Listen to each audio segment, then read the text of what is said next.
On the coldest night of January 2023, in the dimly lit back corner of Luciano's in downtown Chicago, Dominic Castellano's scarred hands froze mid-air when he realized he'd sat at the wrong table, directly across from Eliza Montgomery, whose wheelchair gleamed under vintage chandelier light as her emerald eyes met his with unexpected fearlessness.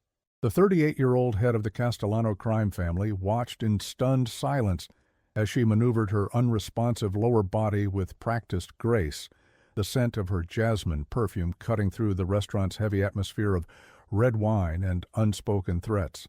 Never in 15 years of running Chicago's most feared organization had Dominic felt the particular type of terror that coursed through him when she smiled and said, "You're definitely not my blind date, but I think I prefer it that way."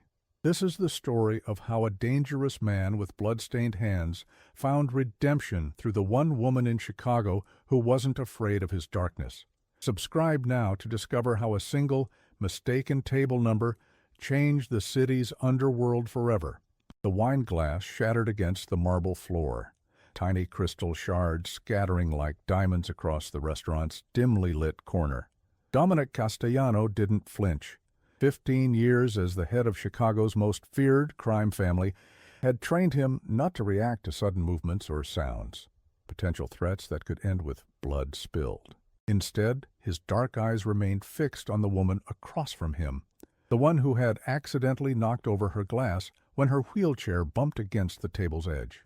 "I'm so sorry about that," Eliza Montgomery said, her voice carrying an unmistakable note of frustration that seemed directed not at the broken glass, but at herself. "Spatial awareness in these older restaurants isn't my strong suit." The waiter rushed over, frantically cleaning up the mess while avoiding eye contact with Dominic, whose reputation clearly preceded him even in this upscale establishment on the city's Gold Coast. Dominic observed the waiter's trembling hands with detached interest, having grown accustomed to the effect his presence had on people. Fear was a currency he'd traded in for most of his adult life.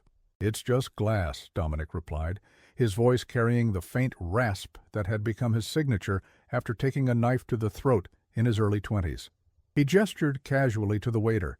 "Bring the lady another Cabernet. The 100-acre, not whatever house wine you were pouring." Eliza's eyebrows rose slightly. "That's a $400 bottle." "Is it?" Dominic's mouth curved into what passed for his smile, a slight upward tilt that never quite reached his eyes. "Numbers don't particularly concern me," and they didn't, not when his organization cleared upwards of 8 figures monthly through operations that spanned from legitimate businesses to enterprises that would never appear on any tax return. What did concern him, however, was the increasingly awkward reality that he'd sat down at the wrong table 5 minutes ago, mistaking this woman for his 8:30 meeting with a potential new supplier. "You're not Roger Kinsella," Eliza stated, rather than asked, a glimmer of amusement dancing in her emerald eyes as she adjusted her position in her custom wheelchair. The sleek, minimalist design spoke of considerable wealth, something Dominic had registered immediately upon approaching the table. "No, Dominic Castellano."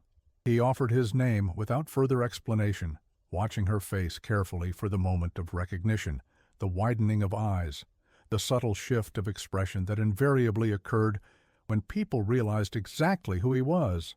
It didn't come.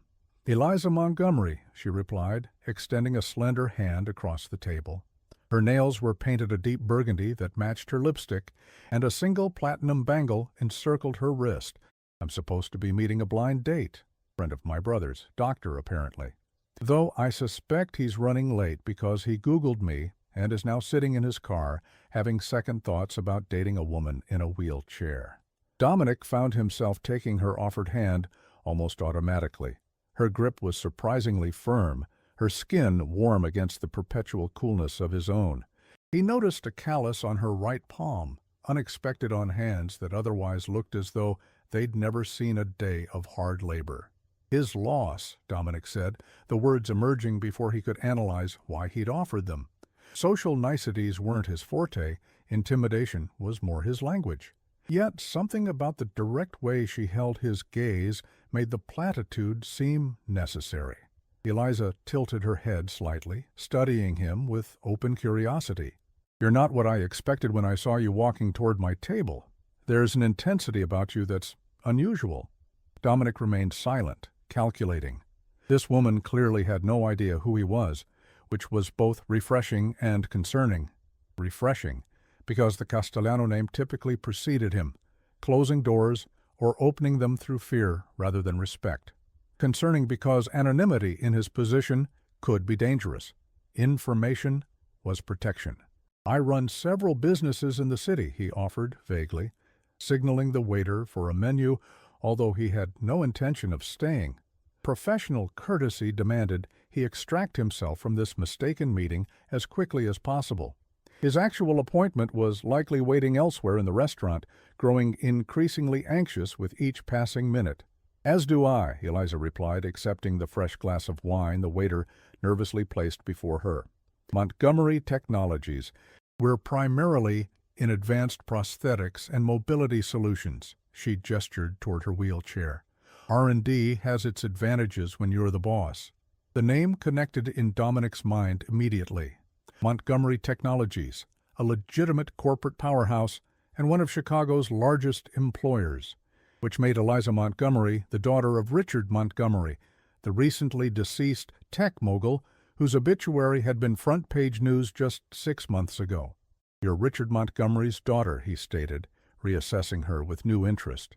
The Montgomery fortune was estimated at several billion, their company at the forefront of medical technology innovation. More importantly, they controlled significant real estate throughout the city, properties that occasionally intersected with Castellano interests. "I am, and now CEO since his passing." A shadow of grief passed across her features before she composed herself. "Though most people lead with questions about the wheelchair rather than my father." Dominic shrugged. "The chair doesn't define you. Power does. You have it. The chair is incidental." Something shifted in Eliza's expression. Surprise, certainly, but something else, too. Recognition, perhaps, of a kindred perspective. "That's unusually perceptive." "I'm an unusually perceptive man," Dominic replied, his tone matter-of-fact rather than boastful.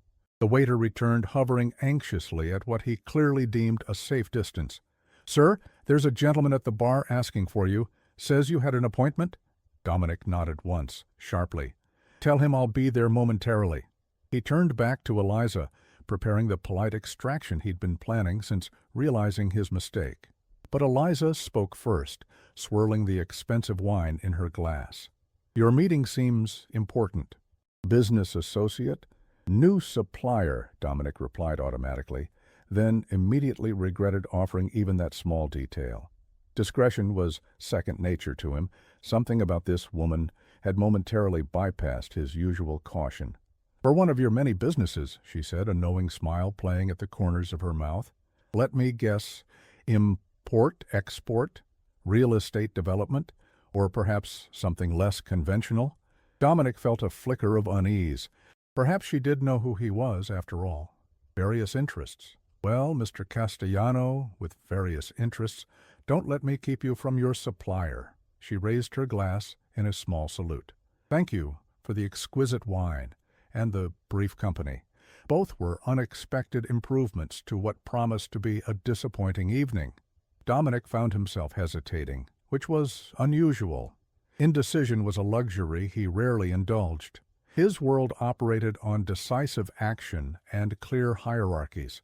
Yet something about Eliza Montgomery's direct gaze and the complete absence of fear in her manner toward him was intriguing. "Your date may still arrive," he said, standing and rebuttoning his tailored jacket, conscious of the weight of the holstered Beretta against his ribs, a constant companion he never went without. "Perhaps, but I doubt he'd order me a $400 bottle of wine within the first 5 minutes." Eliza's smile broadened slightly. "It was nice meeting you, Dominic Castellano. If our paths cross again, I'll be sure to recognize you."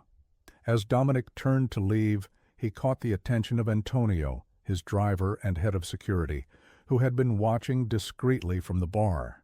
A subtle nod conveyed that everything was fine, no intervention necessary. But as he approached the bar where Roger Kinsella waited nervously, fidgeting with a napkin, Dominic found his thoughts lingering on the woman in the wheelchair with the fearless green eyes. "Mr. Castellano," Kinsella began, practically leaping from his bar stool. "I was beginning to think—" "Table mix-up," Dominic cut him off, gesturing toward a private booth in the corner. "Let's talk business." But as the evening progressed through negotiations with the narcotic supplier, Dominic found his attention repeatedly drawn to the other side of the restaurant, where Eliza Montgomery continued to sit alone, her date never materializing. He watched as she checked her watch occasionally, scrolled through her phone, and eventually signaled for the check. The shipments would come through the usual channels, Kinsella was saying, but the purity is significantly higher than what your current supplier— "Double the initial order," Dominic interrupted, making a decision that surprised even himself. "But I want exclusivity for the Chicago market."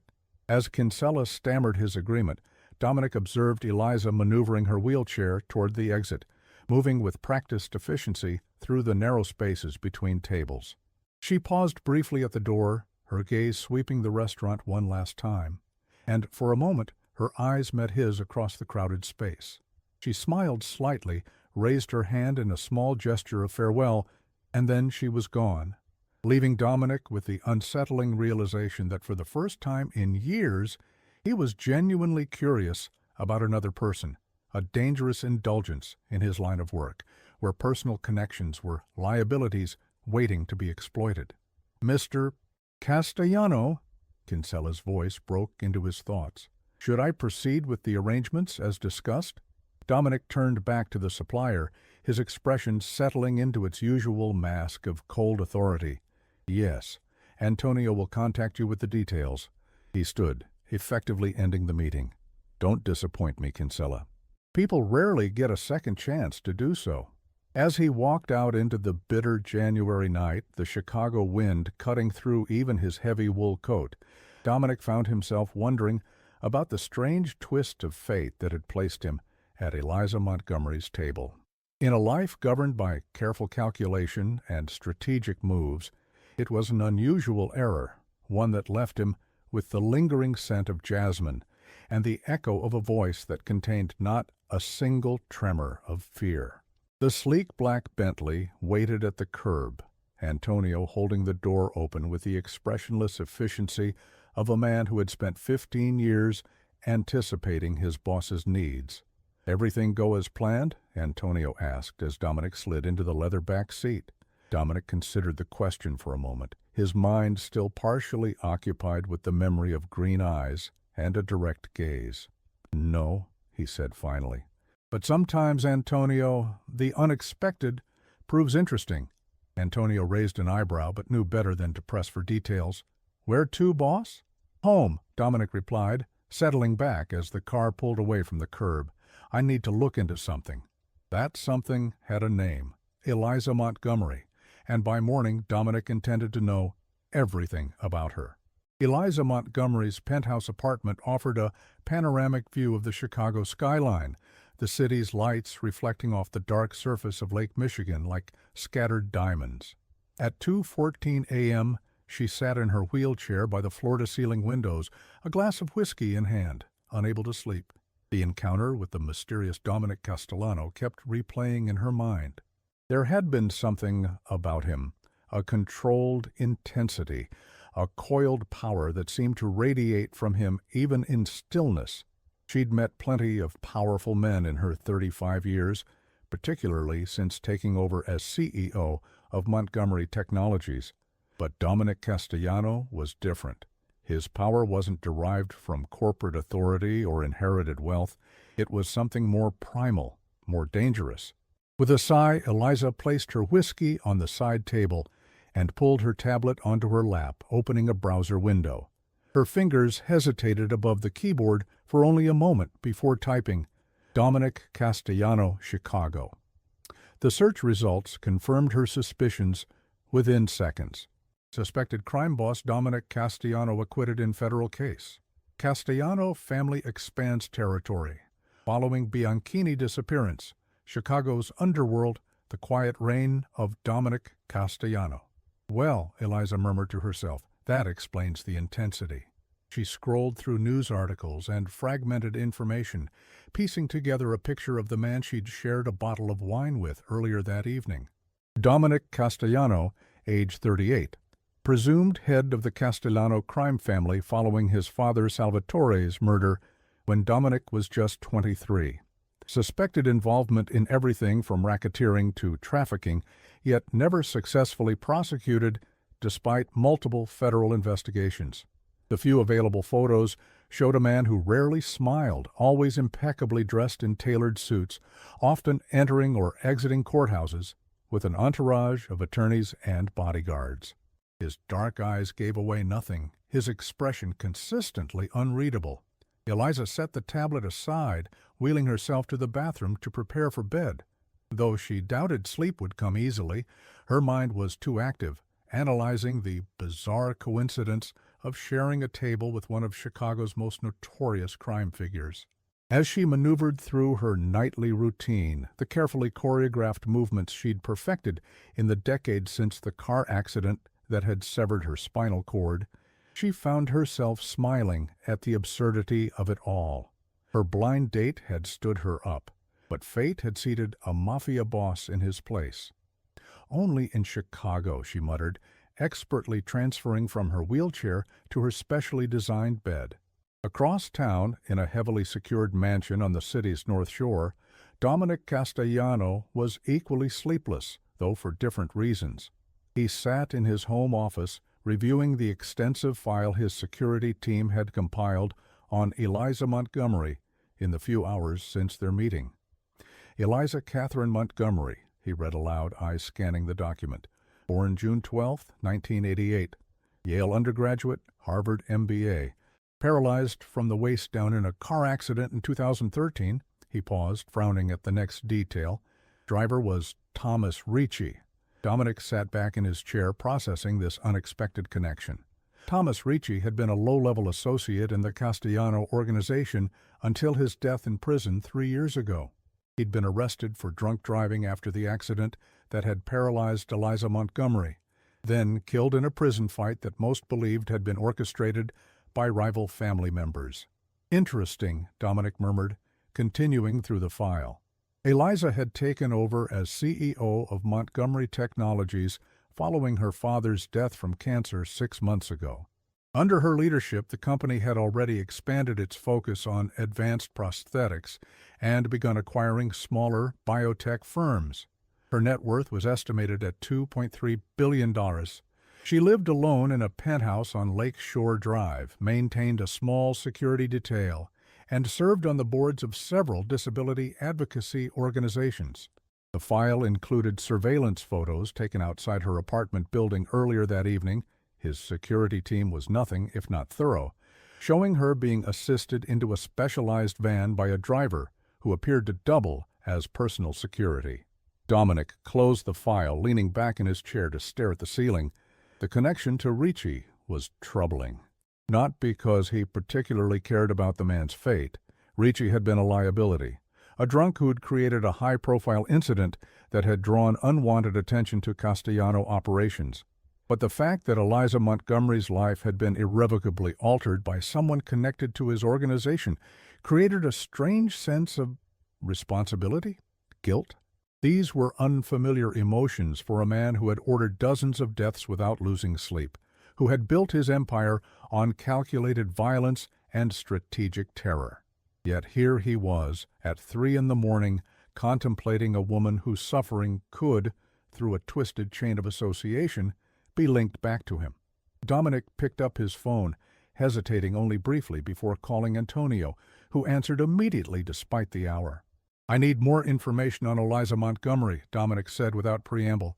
"Specifically, her daily routine, security protocols, and current business ventures."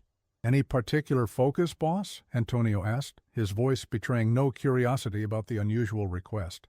Dominic considered the question. "Yes, I want to know what she knows about Thomas Ricci's connections, and whether she's aware of who was behind his death in prison." "Consider it done. I'll have a preliminary report by morning."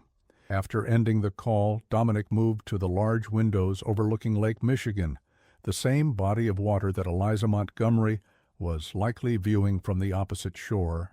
Chicago stretched between them, a city that had been Castellano territory for 3 generations. His father had taught him that knowledge was power, information was currency, and personal entanglements were weaknesses to be exploited. Salvatore Castellano had been a harsh teacher, beating these lessons into his son from an early age, ensuring that Dominic understood the cost of vulnerability in their world. Yet here he was, fascinated by a woman he'd met through pure chance, a woman connected to his organization through tragedy, a woman who had looked at him without fear. For a man accustomed to calculating every move, this unexpected detour was both intriguing and concerning. Dominic returned to his desk and opened his calendar, studying his schedule for the coming days.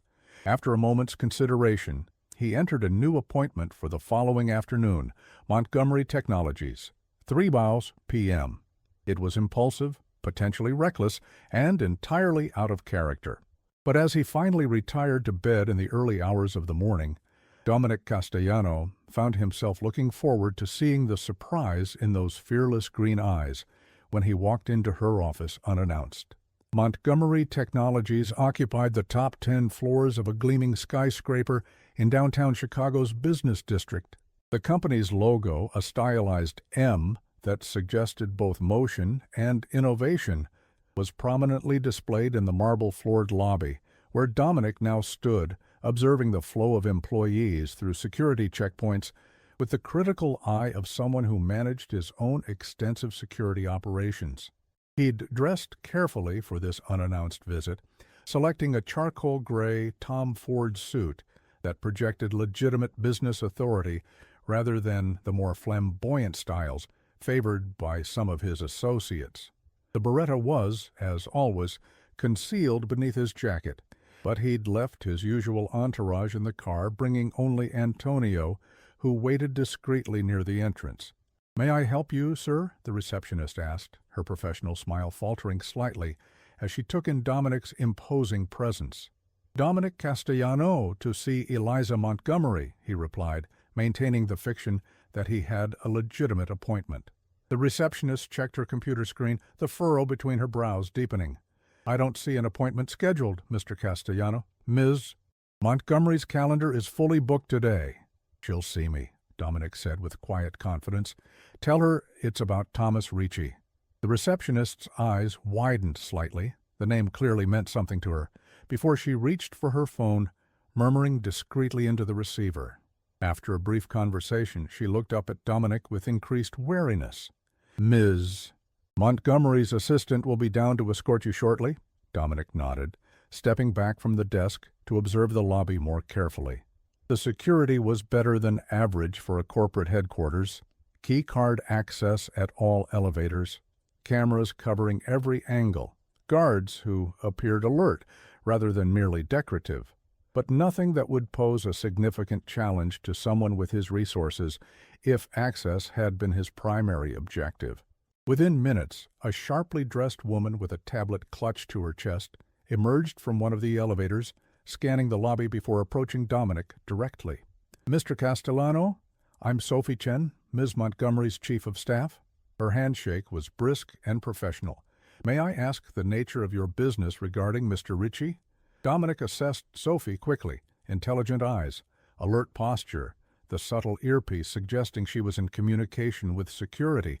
She was more than an assistant. She was a gatekeeper. "It's a personal matter best discussed directly with Ms. Montgomery," he replied. Sophie's expression remained neutral. "I see. Well, Ms. Montgomery has agreed to see you, though I should warn you she has a board meeting in 30 minutes. As they rode the elevator to the executive floor, Dominic noted that Sophie maintained a careful distance, positioning herself against the opposite wall. His reputation had clearly preceded him, though the woman was professional enough not to show obvious fear.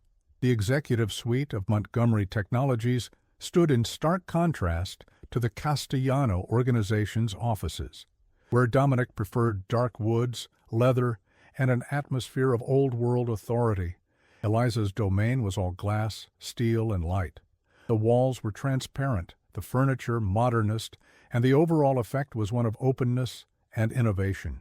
Sophie led him through a series of open workspaces where employees briefly glanced up from advanced-looking technical projects before returning to their tasks with studied nonchalance.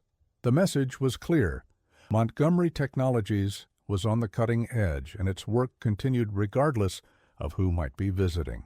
Finally, they reached a large corner office where Eliza sat behind a glass desk, her wheelchair positioned to frame her against the panoramic view of Chicago behind her. She was dressed in a tailored navy suit, her copper hair swept up in a professional style, looking every inch the corporate executive she was. "Mr. Castellano," she said as Sophie ushered him in. "This is certainly unexpected." Her tone gave nothing away, though Dominic detected a hint of amusement in her eyes. "Thank you, Sophie. That will be all for now."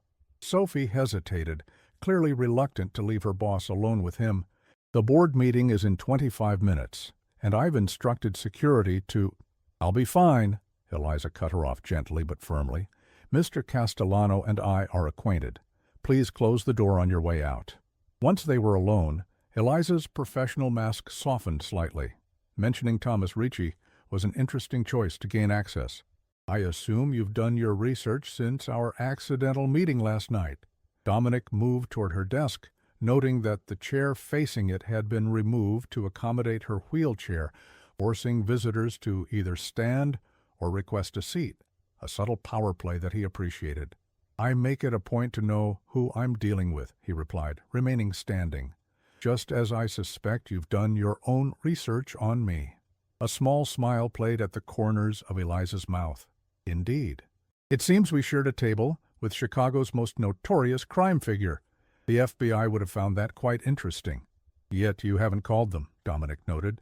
"No, I haven't." Eliza wheeled herself from behind the desk, moving to the floor-to-ceiling windows. "Though I am curious why the head of the Castellano family is standing in my office less than 24 hours after our chance encounter." Dominic joined her at the window, both of them now looking out at the city that, in different ways, they each controlled pieces of. "Thomas Ricci worked for my organization," he said directly, seeing no advantage in denying what she likely already knew. "The accident that injured you was unfortunate." Eliza's expression hardened slightly. "Unfortunate. That's one way to describe a drunk driver shattering my spine and ending my ability to walk." "I didn't come to minimize what happened to you," Dominic said, watching her reflection in the glass. "Ricci was a liability who created a situation that caused you immense suffering and brought unwanted attention to my business interests. His imprisonment was deserved." "And his subsequent murder in prison?" Eliza asked, turning her wheelchair to face him directly. "Was that deserved as well?" The directness of the question confirmed what Antonio's report had suggested. Eliza Montgomery was not only aware of Ricci's connections, but had also done enough digging to know about his death. "I had nothing to do with Ricci's death," Dominic stated truthfully. "He was killed by associates of the Bianchini family, likely because they thought he might provide information to federal authorities in exchange for a reduced sentence." Eliza studied his face, clearly assessing whether to believe him. "So you came here to— what? Clear up a misunderstanding about a decade-old incident involving a low-level criminal who worked for you?" Dominic found himself momentarily at a loss, unusual for a man accustomed to controlling every conversation. Why had he come? The question was legitimate, and the answer was not entirely clear even to him. "I came because our paths crossing last night was a coincidence that deserves acknowledgement," he finally said. "Your life was irrevocably altered by someone connected to my organization. That creates a certain responsibility." "Responsibility," Eliza repeated, a hint of disbelief in her tone. "Are you offering me compensation, Mr. Castellano?"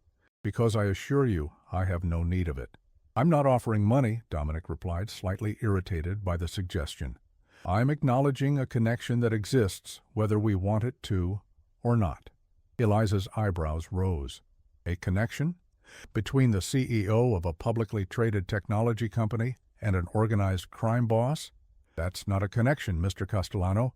That's a liability for both of us." Before Dominic could respond, Sophie's voice came through the intercom. Ms. Montgomery, the board members are assembling in the conference room. Thank you, Sophie. I'll be right there. Eliza turned back to Dominic. As fascinating as this conversation is, duty calls. Now, if you'll excuse me, have dinner with me, Dominic interrupted, the words emerging before he'd fully processed the impulse behind them. Eliza's surprised expression suggested she'd been caught as off guard by the invitation as he was by issuing it. Excuse me? Dinner, tonight.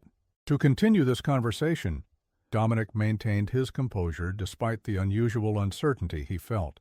Your choice of restaurant, public or private as you prefer. For several long moments, Eliza simply stared at him, her analytical mind clearly working through the implications of such an arrangement. Finally, she spoke. Why would I have dinner with a man whose business associates are responsible for my disability? Because you're curious, Dominic replied without hesitation.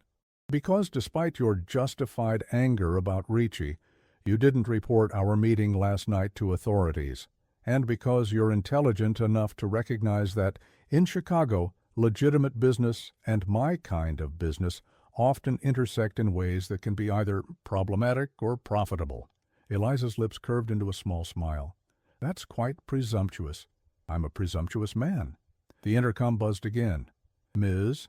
Montgomery, the board is waiting. Eliza held Dominic's gaze for another moment before making her decision. Le Colonial, 8 o'clock. I'll have a table in the back room reserved under my name. She began wheeling toward the door. And, Mr. Castellano, if this is some elaborate business strategy, you should know that Montgomery Technologies is not for sale, nor are we interested in partnerships of questionable legality. Understood, Dominic replied, following her toward the door. 8 o'clock. As he watched her wheel efficiently down the hallway toward the boardroom, her back straight and her movements precise, Dominic found himself contemplating the strangeness of his own behavior. In the space of 24 hours, he'd gone from a chance encounter to actively pursuing further contact with a woman who represented potential complications he normally avoided at all costs. Yet as he rode the elevator back to the lobby, Dominic felt an unfamiliar sense of anticipation. Dinner with Eliza Montgomery promised to be many things, but boring wasn't one of them. Le Colonial was a French-Vietnamese restaurant nestled in Chicago's Gold Coast, known for its colonial-era decor, exceptional cuisine, and discretion. Eliza had chosen well. The restaurant was upscale enough to suit Dominic's tastes, but maintained a lower profile than establishments like Luciano's, where being seen was often the point. Dominic arrived precisely at 8, having spent more time than usual considering his attire. He'd opted for a navy suit with a subtle pattern, stylish without being ostentatious, projecting refined authority rather than flashy power. Antonio remained outside with the car, having expressed his concerns about the meeting earlier that afternoon. Boss, with all due respect, meeting the Montgomery woman again is risky, Antonio had said as they'd left Montgomery Technologies. Her connections to law enforcement through her corporate board alone should be enough to keep our distance. Your concern is noted, Dominic had replied curtly, ending the discussion. The truth was, Dominic was well aware of the potential complications. Eliza Montgomery moved in circles that included federal judges, politicians, and corporate leaders who worked closely with regulatory agencies that had been trying to build cases against the Castellano family for years. By any rational calculation, she represented a liability. Yet here he was, being led through the atmospheric restaurant to a secluded table in the back room where Eliza already waited, looking striking in a deep emerald dress that matched her eyes, her copper hair falling in loose waves around her shoulders. The transformation from corporate executive to dinner companion was dramatic, though her wheelchair remained a constant, positioned at the end of the table, rather than being transferred to a restaurant chair. Mr. Castellano, she greeted him, her expression neutral. I wasn't entirely certain you'd come.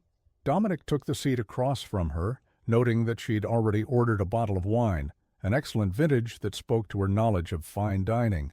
I said I would. Yes, but saying and doing aren't always aligned in my experience. Eliza replied, gesturing for the waiter to pour the wine. "Particularly in Chicago's business community." "I'm not in the habit of making promises I don't intend to keep," Dominic said, accepting the glass of red wine. "In my line of work, reliability is essential." A small smile played at the corners of Eliza's mouth. "Your line of work. That's a delicate way of phrasing it." The waiter interrupted to take their orders, his practiced professionalism masking any reaction to Dominic's identity or Eliza's wheelchair. Once he'd departed, Dominic leaned forward slightly. "You've done your research on me," he stated rather than asked. "What exactly do you think you know about my business interests?" Eliza took a sip of her wine before answering. "I know the Castellano family controls significant portions of Chicago's shipping infrastructure, waste management services, and construction unions. I know that while you maintain legitimate business fronts, the FBI estimates that approximately 60% of your revenue comes from illegal activities, primarily narcotics, protection rackets, and trafficking of various kinds." Dominic's expression remained impassive, though he was impressed by the accuracy of her information. "And knowing all this, you still agreed to have dinner with me." "Why?" "Curiosity," Eliza admitted, echoing his earlier assessment, "and perhaps a certain irony that appeals to me. The man whose organization contributed to my disability, now sitting across from me, seemingly interested in—" "What exactly? Redemption? Business? Or something else entirely?" The directness of her question demanded an equally direct response, yet Dominic found himself uncharacteristically uncertain. What was he seeking from this dinner? From her? "I'm not a man who pursues redemption," he finally said. "The world I operate in doesn't allow for that luxury. But I am a man who recognizes connections and opportunities when they present themselves." "And I'm an opportunity?" Eliza's tone sharpened slightly. "You're an unexpected variable," Dominic corrected, "one that intersects with my past through Ricci, my present through our chance meeting, and potentially my future through your company's real estate holdings in areas that interest me." Eliza's eyebrows rose. "Ah, and there it is. The business angle I was waiting for." Their food arrived, exquisitely prepared Vietnamese dishes that Dominic barely noticed, as he maintained focus on the conversation. "Business is part of it," he acknowledged, after the waiter had departed again. "Montgomery Technologies recently acquired the Lakeside Development Project, 15 acres of prime waterfront property that borders territory where I have significant investments." "And you want what? For me to sell it to you?" "Partner with you?" Eliza shook her head slightly. "The board would never approve any deal with the Castellanos, even through shell companies." "I'm not proposing a formal partnership," Dominic clarified, "merely suggesting that our interests in that area might be complementary rather than competitive. Your company plans to develop medical research facilities. My interests are in the surrounding entertainment and hospitality sectors." Eliza studied him thoughtfully as she took another sip of wine. "You've done considerable research for someone who only learned my name yesterday." Dominic allowed himself a small smile. "As have you." A moment of silent acknowledgment passed between them. Two powerful individuals accustomed to thorough intelligence gathering, recognizing a similar quality in the other. "So, this dinner is a business meeting after all," Eliza finally said, a hint of disappointment in her tone that Dominic found both surprising and strangely satisfying. "Not entirely," he replied, finding himself unexpectedly drawn toward honesty. "Business considerations exist, yes, but they don't fully explain why I'm sitting across from you right now." "Then what does?" The waiter approached to refill their wine glasses, providing Dominic with a moment to consider his response. When they were alone again, he spoke with unusual candor. "In my position, Ms. Montgomery, people react to me in predictable ways. Fear, obsequiousness, hatred, desperate attempts to curry favor. What they don't do is look me directly in the eye and speak to me as an equal, with neither fear nor reverence. You did. It was refreshing." Eliza's expression softened slightly. "I've spent the last decade dealing with people who see the wheelchair before they see me. I've become quite attuned to those who can look past physical realities to engage with the person beneath. You did that at Luciano's before you knew who I was. The chair is a circumstance, not an identity, Dominic said with a shrug, just as my reputation is a tool, not the sum total of who I am. Something shifted in Eliza's eyes, a reassessment perhaps, or a new understanding. That's surprisingly philosophical for a man in your line of work. My father believed that philosophy was a weakness, Dominic replied, surprised by his willingness to share this personal detail. He preferred action to contemplation. But I've found that understanding the why behind human behavior is as valuable as understanding the how. Their conversation continued through dinner, moving from business considerations to broader topics: art, architecture, the changing landscape of Chicago. Dominic found himself genuinely engaged, drawn into discussions that required thought rather than calculation, opinion rather than strategy. By the time dessert arrived, he realized with some surprise that 2 hours had passed in what felt like minutes. More surprising still was the realization that he'd enjoyed himself, not as the head of the Castellano family weighing potential advantages, but simply as a man in conversation with an intriguing woman. "You haven't asked about the accident," Eliza said, abruptly, setting down her espresso cup. "Most people can't help themselves. They want the whole tragic story. The drunk driver, the months in the hospital, the rehabilitation process. It's like a morbid fascination they can't resist." Dominic considered her words. "Would you want to tell me if I asked?" "No," she admitted, "but that's never stopped anyone before." "I know the relevant details," Dominic replied. "Ricci was driving drunk after leaving one of my clubs. He ran a red light and struck your vehicle. Your spine was severed at T10. You spent 8 months in rehabilitation before returning to work at your father's company." He paused. "The police report indicated that you were returning home from a charity event for spinal research. The irony wasn't lost on me." Eliza's expression tightened. "You are well informed." "Necessarily so." "And do you feel responsible?" she asked, her green eyes searching his face. "Does the great Dominic Castellano carry any guilt for the actions of his underling?" It was a pointed question, designed to provoke an emotional response. Dominic recognized the tactic and admired its directness. "Ricci made his own choices," he replied evenly. "But yes, he was under my authority, and in my world responsibility flows upward. So while I don't wallow in guilt over your condition, I do acknowledge a certain accountability." Eliza nodded slowly, seeming to appreciate his honesty, if not its content. "Fair enough. Though I'm not sure what that accountability means in practical terms, beyond this dinner." Dominic signaled for the check, which appeared almost immediately. He placed his credit card on the tray without looking at the total. Money had never been his concern. "Perhaps it means nothing beyond this evening," he said, meeting her gaze directly.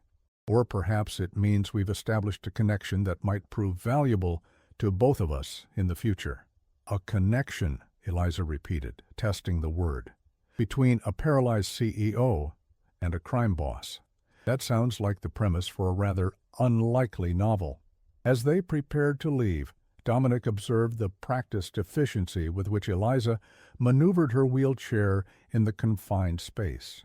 She required no assistance, her movements precise and controlled, though he noticed the subtle ways the restaurant staff adjusted to accommodate her, moving chairs without being asked, clearing pathways discreetly.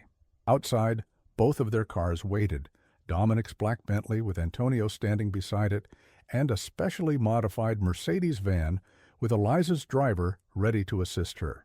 "Thank you for dinner," Eliza said, pausing before her vehicle. "It was, not what I expected." "Few things worth experiencing are," Dominic replied. He hesitated, then added, "I'd like to see you again." The straightforwardness of the statement seemed to surprise her. "Would you? Despite all the complications that entails?" "I've built my life around managing complications, Ms. Montgomery." A small smile played at the corners of her mouth. "Eliza, please."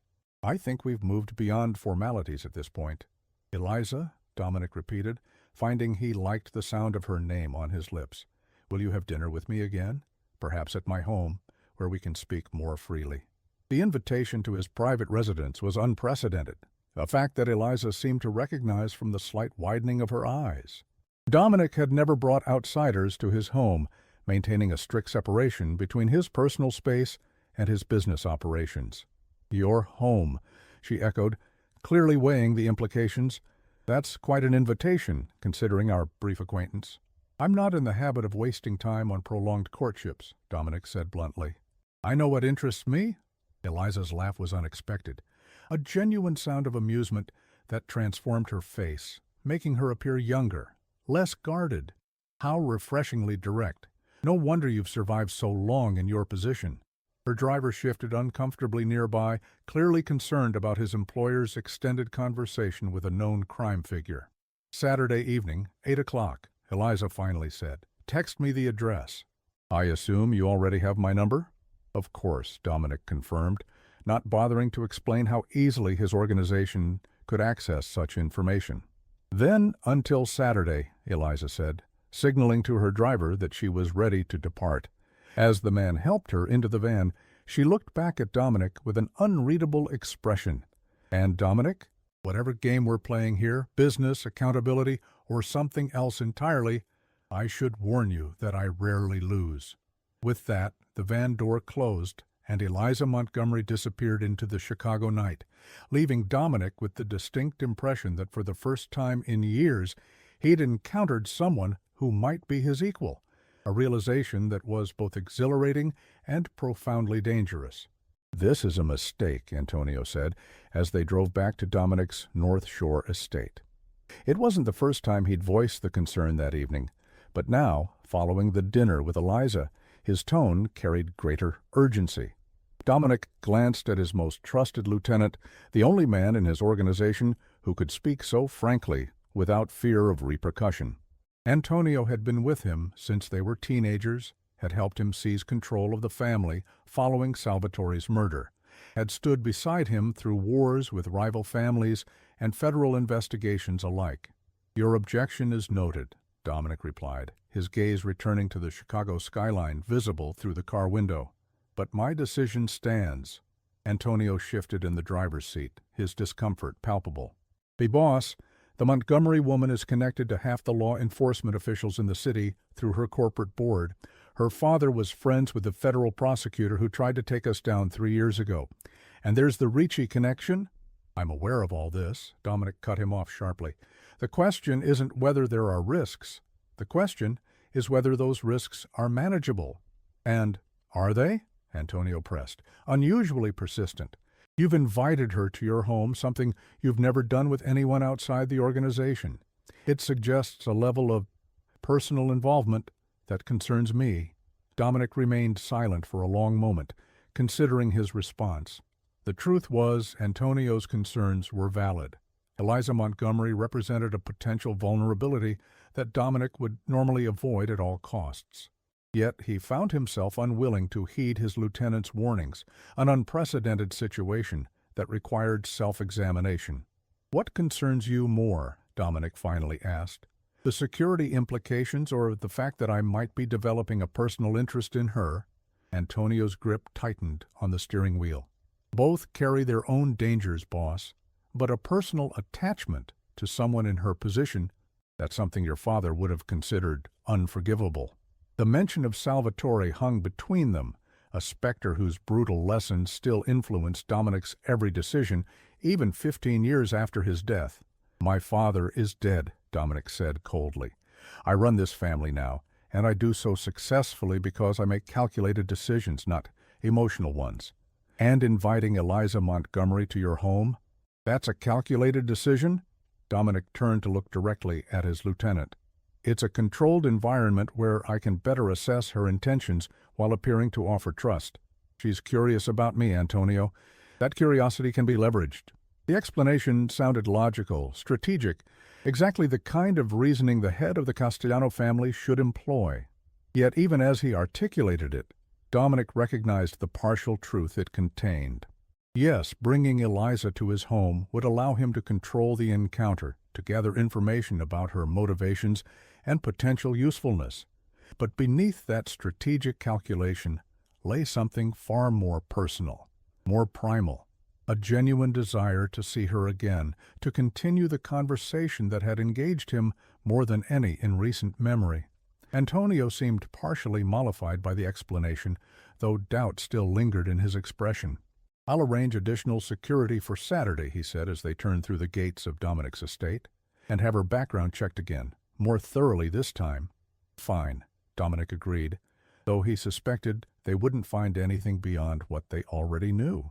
Eliza Montgomery's life had been extensively documented in business publications, society pages, and medical journals following her accident.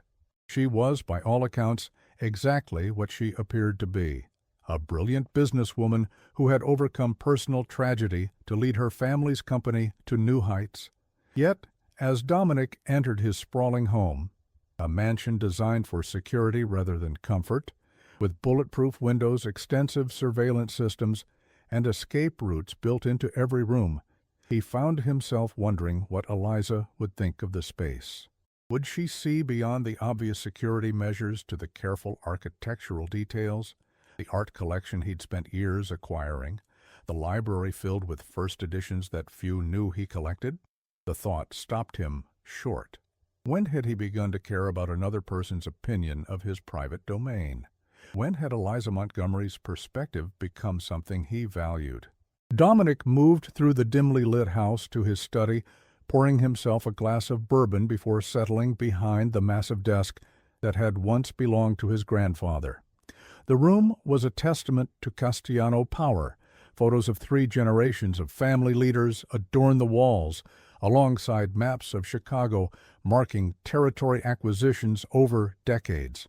He opened his laptop, intending to review business reports before retiring, but found himself instead pulling up the file on Eliza.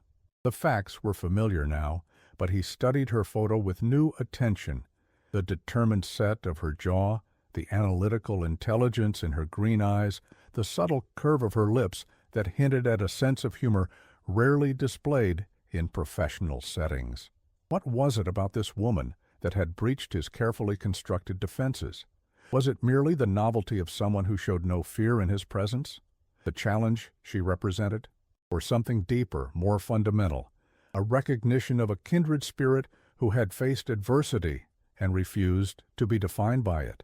Dominic closed the laptop, acknowledging that these questions had no simple answers. What mattered was that for the first time in years, he found himself genuinely intrigued by another person, not just as a potential asset or threat, but as an individual worth knowing. Saturday couldn't come quickly enough. The remainder of the week passed in a blur of business operations, territorial disputes, and the constant vigilance required to maintain the Castellano family's position in Chicago's underworld. Dominic moved through these familiar patterns with practiced efficiency, though a portion of his attention remained fixed on the approaching dinner with Eliza. He'd arranged for his personal chef to prepare an elaborate meal, selected wines from his extensive cellar, and, most tellingly, had several modifications made to the house to ensure it was accessible for Eliza's wheelchair. Ramps had been discreetly installed at entrances, furniture rearranged to create wider pathways, and a bathroom on the main floor renovated to accommodate her needs. "The security team will maintain perimeter positions," Antonio explained on Saturday afternoon, reviewing the evening's arrangements. 2 men at each entrance, another 2 patrolling the grounds. "The Montgomery woman's driver will be directed to the front entrance, but not permitted beyond the motor court." Dominic nodded, only half listening as he reviewed the menu one final time. "And the guest suite?" "Prepared as requested, boss," Antonio replied, his expression carefully neutral despite the unprecedented nature of the instruction. In all the years Dominic had lived in the estate, no one outside the organization had ever been invited to stay overnight. "Good," Dominic checked his watch. "Only 2 hours until Eliza's expected arrival." "That will be all, Antonio." Left alone, Dominic moved through the house, assessing each room with critical eyes.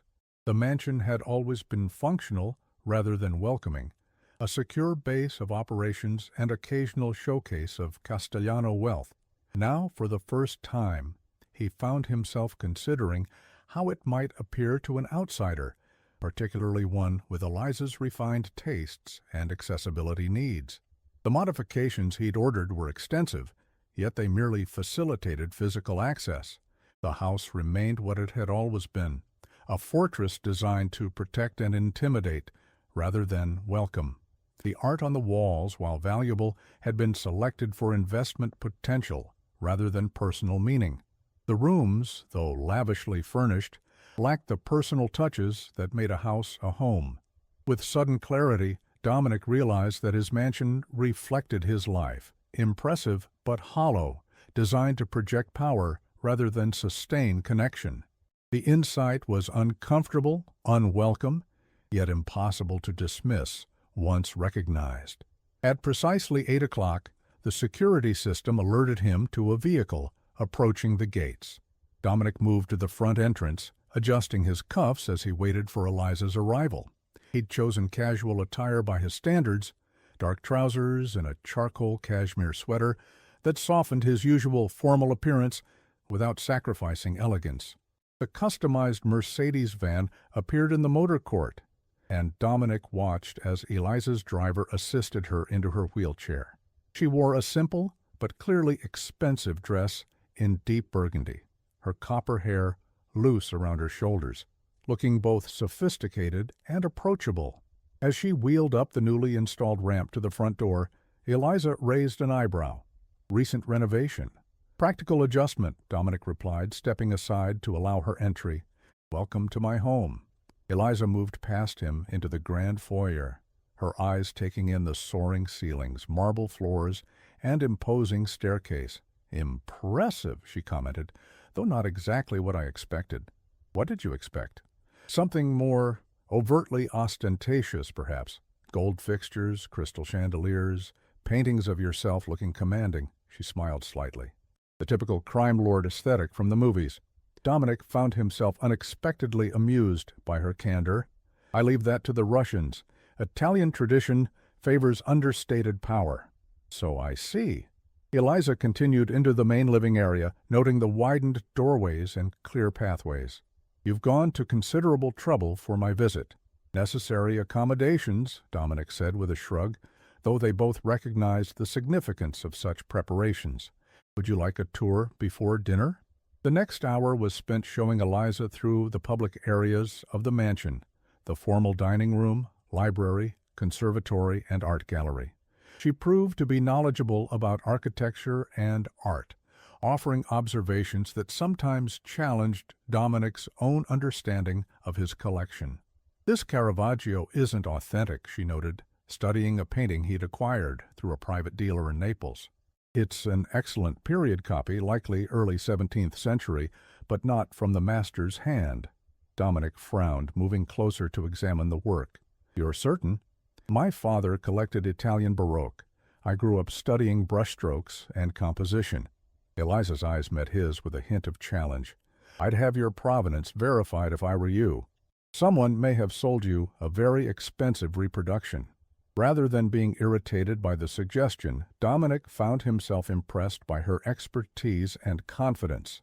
"I'll look into it," he said simply, making a mental note to investigate the dealer who'd assured him of the painting's authenticity, a man who might soon find himself explaining the discrepancy in painful detail. They ended the tour in Dominic's study, where he poured them each a glass of pre-dinner champagne. Eliza wheeled herself to the windows overlooking Lake Michigan, the water's surface silver in the moonlight. "You have a beautiful view," she observed, accepting the champagne flute, "though I imagine the isolation serves a practical purpose as well." "Security and privacy," Dominic confirmed, standing beside her wheelchair. "The nearest neighbor is half a mile away, and the property is entirely self-contained. Its own power generators, water filtration system, communications network. Prepared for siege," Eliza noted. "A necessity in your position, I imagine." "A precaution," Dominic corrected.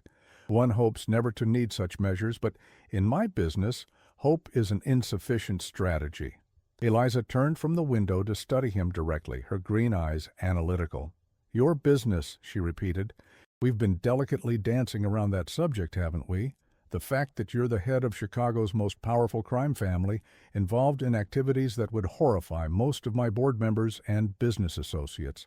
The directness of her statement demanded an equally direct response. "Would it horrify you?" Dominic asked, genuinely curious about her answer. Eliza considered the question thoughtfully. "Parts of it would, yes. I've built my life around creating technology that helps people overcome limitations. The idea that some of your business involves exploiting human weakness, addiction, desperation, fear, is fundamentally at odds with my values." Dominic appreciated her honesty, even as he noted the moral judgment embedded within it. "And yet you're here, drinking champagne in my study. Curious, isn't it?" Eliza took a sip from her glass, her expression thoughtful.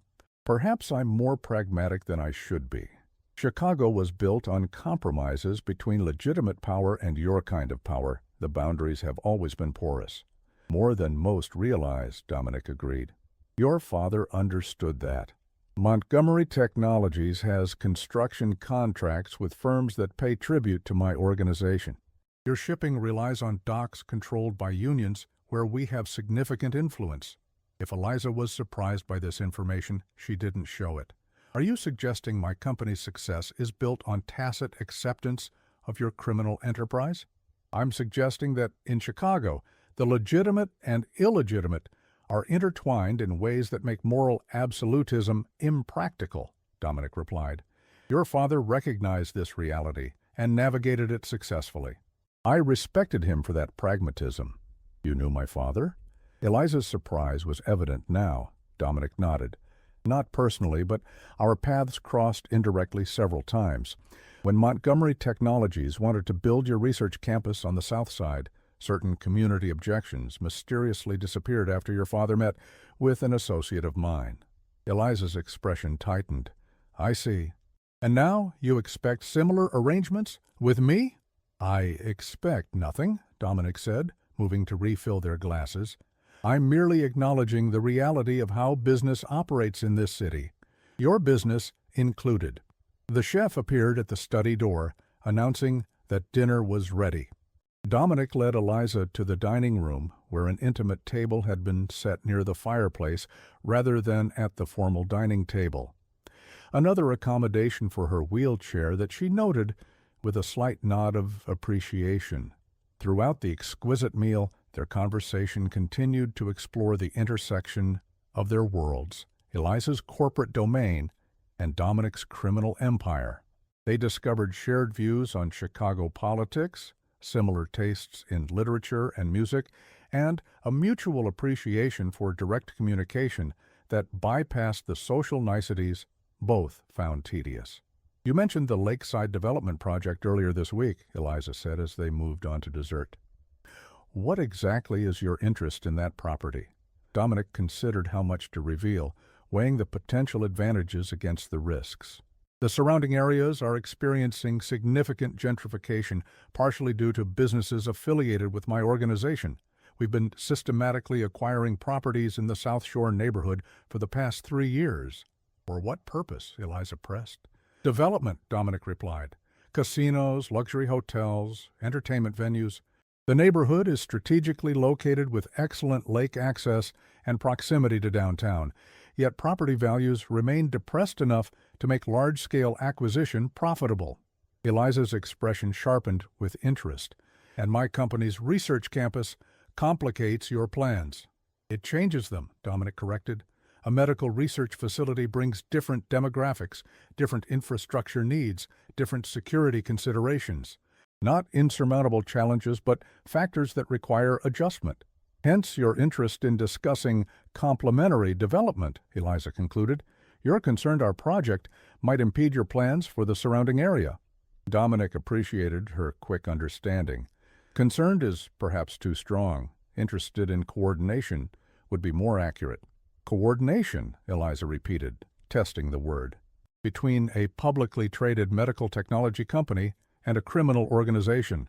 I'm struggling to envision how that would work in practice, or how I could possibly justify it to my board." "Your board doesn't need to know the details," Dominic said smoothly. only that certain local concerns about the development have been addressed, certain permits have been expedited, certain community groups have expressed their support. Eliza's eyes narrowed. And in return? In return, Montgomery Technologies designs its campus with certain specifications, security features compatible with our own, infrastructure that accommodates future development in the surrounding areas, perhaps a casino license application that receives your public support rather than opposition. A casino adjacent to a medical research facility seems like an unlikely partnership, Eliza observed, though Dominic noted she hadn't outright rejected the concept. Unlikely partnerships often yield the most profitable outcomes, Dominic replied.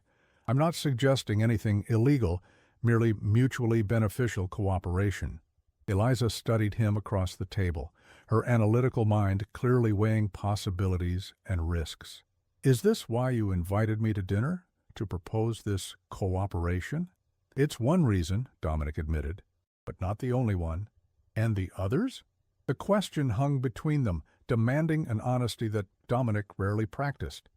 In his world, revealing true motivations was a weakness that could be exploited. Yet he found himself unwilling to offer Eliza the calculated half-truths he typically employed. I find you interesting, he said simply.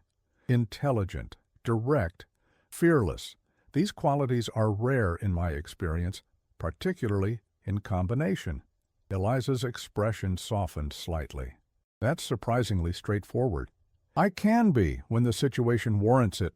After dinner, they moved to the library, where a fire had been lit in the massive stone fireplace. Dominic poured cognac for them both, as Eliza examined the shelves with evident interest. First editions of Machiavelli, Dante, Homer, she noted, running her fingers along the leather spines. An unexpected collection for someone in your position. Why unexpected? Dominic asked, handing her a crystal snifter. The stereotype of the uneducated gangster dies hard, I suppose, Eliza admitted, though I should know better than to rely on stereotypes.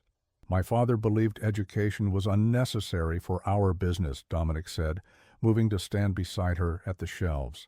He pulled me out of school at 16 to learn real lessons on the streets. But my mother had already instilled in me a love of literature that survived his efforts to eradicate it. It was a personal revelation Dominic rarely shared, his mother's influence, her attempts to guide him toward a different path before cancer took her when he was 15, leaving him fully under Salvatore's brutal tutelage. And now, Eliza asked, do you find value in these texts, or are they merely status symbols? I find value in understanding the nature of power, the complexities of human motivation, the lessons of history, Dominic replied. Machiavelli understood the practical application of fear and respect better than any modern business school professor. Eliza's laugh was unexpected, a genuine sound of amusement that transformed her face. I can't argue with that. My Harvard professors would be horrified by the comparison, but there's truth in it. As the evening progressed, Dominic found himself increasingly drawn to Eliza's intelligence, her sharp observations, and the way she met his gaze without the hesitation or fear he'd grown accustomed to seeing in others. Their conversation ranged widely, from business and politics to art and philosophy, revealing surprising areas of common ground, despite their drastically different backgrounds and occupations. It was nearly midnight when Eliza finally glanced at her watch with evident reluctance. I should probably call my driver. It's getting late. Dominic hesitated, then offered what he'd been considering throughout the evening. I've had a guest suite prepared, if you'd prefer to stay. It's been modified for accessibility. The invitation hung between them, its implications clear. This was no longer merely about business discussions or mutual curiosity. It represented a boundary crossing that neither could easily dismiss or later deny. Eliza studied him thoughtfully, her green eyes reflecting the firelight. That's quite an invitation, considering the circumstances. I'm not in the habit of extending invitations, I don't mean, Dominic replied. No, I don't imagine you are. Eliza set down her cognac glass, her expression serious. Before I answer, I need to be clear about something. If I stay, it's because I choose to, not out of fear, not as part of some business arrangement, and not because I feel any obligation related to Thomas Ricci or the accident. The directness of her statement pleased Dominic. I wouldn't want it any other way. And tomorrow, when I leave your house, what then? Do we pretend this never happened? Do we move forward with your proposed cooperation regarding the Lakeside project, or something else entirely? It was a fair question, one that Dominic himself had been considering. Their worlds were fundamentally different, their professional lives seemingly incompatible, yet the connection between them was undeniable, a rare thing that he found himself unwilling to dismiss for merely practical reasons. Tomorrow, he said carefully, we acknowledge that something unexpected has begun between us, and we decide whether it's worth exploring further, despite the complications. Eliza's expression softened. That's remarkably honest for a man who must typically deal in deception and manipulation. With you, Dominic said, surprising himself with his candor, I find I prefer honesty. It's refreshing. A small smile played at the corners of Eliza's mouth. In that case, Dominic Castellano, I believe I'll stay, and we can determine tomorrow what exactly this unexpected beginning might lead to. As Dominic showed her to the guest suite, he found himself experiencing an unfamiliar sensation, not the calculated satisfaction of a successful negotiation or strategic alliance, but something warmer, more personal. It had been years since he'd allowed himself to feel genuine connection with anyone outside his organization, years of maintaining the emotional distance his position demanded. Yet here he was, opening the door to not just a guest suite, but to possibilities he'd long ago dismissed as incompatible with the life he'd chosen. Whether this newfound vulnerability represented strength or weakness remained to be seen. But as he bid Eliza good night, Dominic found himself looking forward to discovering the answer, a rare uncertainty that, for once, he welcomed rather than feared. As dawn broke over Lake Michigan the following morning, casting long shadows across the grounds of the Castellano estate, Dominic stood at the windows of his study, watching the early light transform the water from black to silver to blue. He'd been awake for hours, his mind uncharacteristically restless. Eliza Montgomery was still asleep in the guest suite down the hall, a reality that continued to surprise him. The evening had progressed far beyond his initial calculations, leading to a night that had revealed vulnerabilities and desires he'd long suppressed for the sake of business and survival. In the cold light of morning, the practical complications of their connection were impossible to ignore. Eliza's position as CEO of Montgomery Technologies, her connections to legitimate Chicago power structures, and her public profile all represented potential liabilities for a man in his position.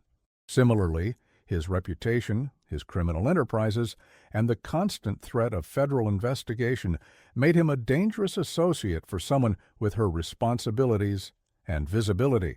Yet as he heard the quiet sound of Eliza's wheelchair in the hallway, Dominic found himself setting these considerations aside, not dismissing them entirely, but relegating them to secondary importance behind the simpler, more immediate reality.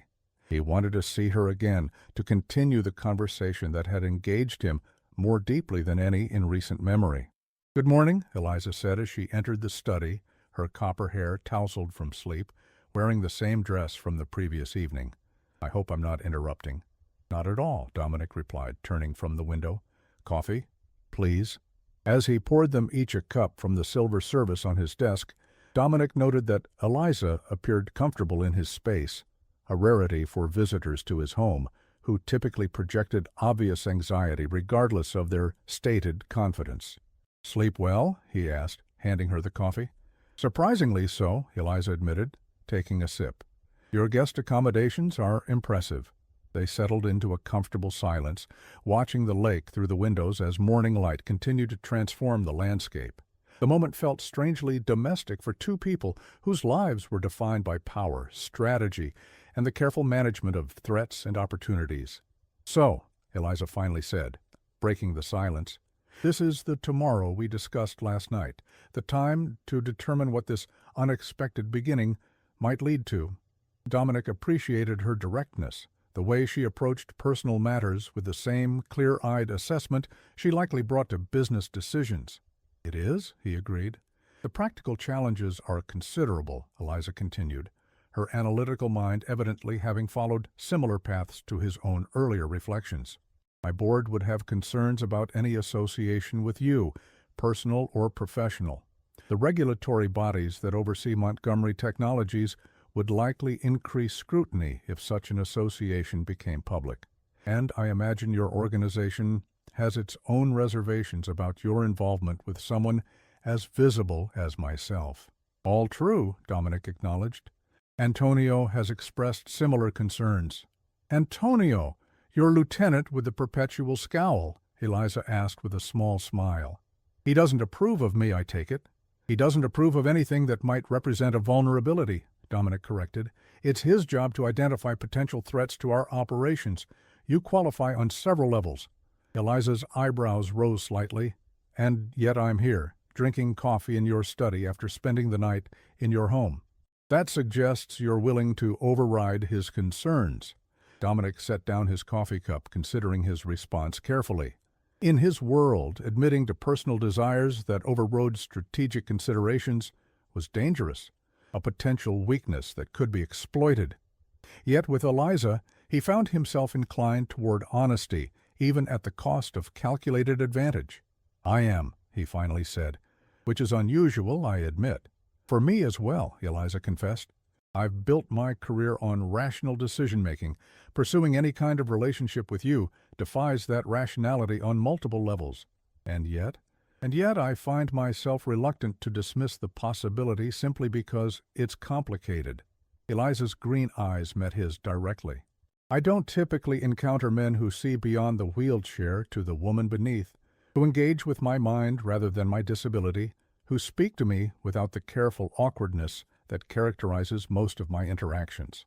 The admission carried weight, a personal vulnerability that matched his own, creating a momentary equilibrium between them that felt both unusual and valuable. "So where does that leave us?" Dominic asked. "I propose an experiment," Eliza replied, her practical nature asserting itself.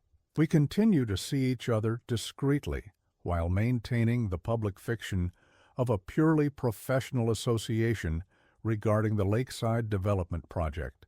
That gives us cover for meetings while we determine whether this connection is worth the complications it entails." It was a rational approach, one that acknowledged both the potential value of their connection and the practical challenges it presented. Dominic found himself nodding in agreement. "An experiment," he repeated. "With parameters and a timeline?" Eliza smiled slightly. "Spoken like a true businessman. Yes, I was thinking perhaps 1 month of regular contact, after which we reassess." "And the Lakeside project, was that merely a convenient excuse, or are you genuinely interested in coordination?" "Both," Eliza admitted. "Your proposal has merit from a practical standpoint. Montgomery Technologies would benefit from smoothed community relations and expedited permits.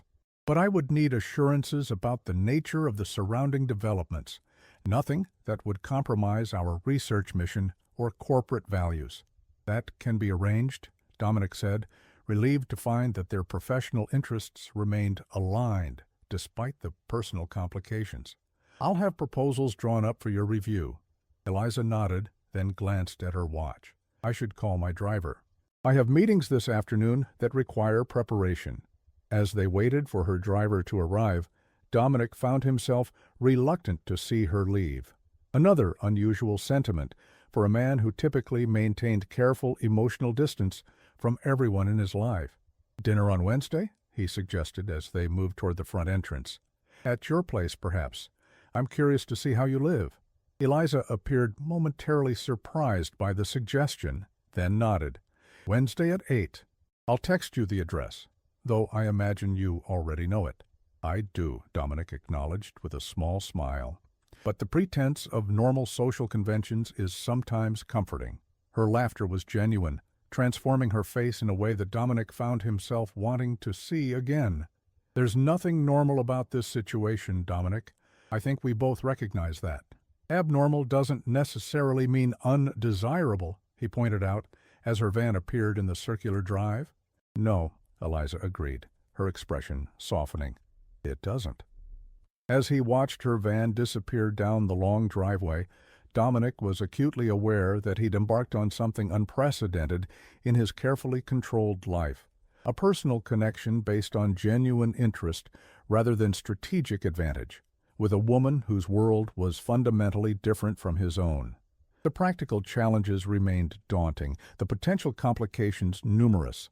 Yet, as he turned back into his house, he found himself looking forward to Wednesday evening with an anticipation that had nothing to do with business and everything to do with the simple pleasure of Eliza Montgomery's company. A dangerous indulgence for a man in his position, but one he was increasingly unwilling to deny himself. The experiment had begun.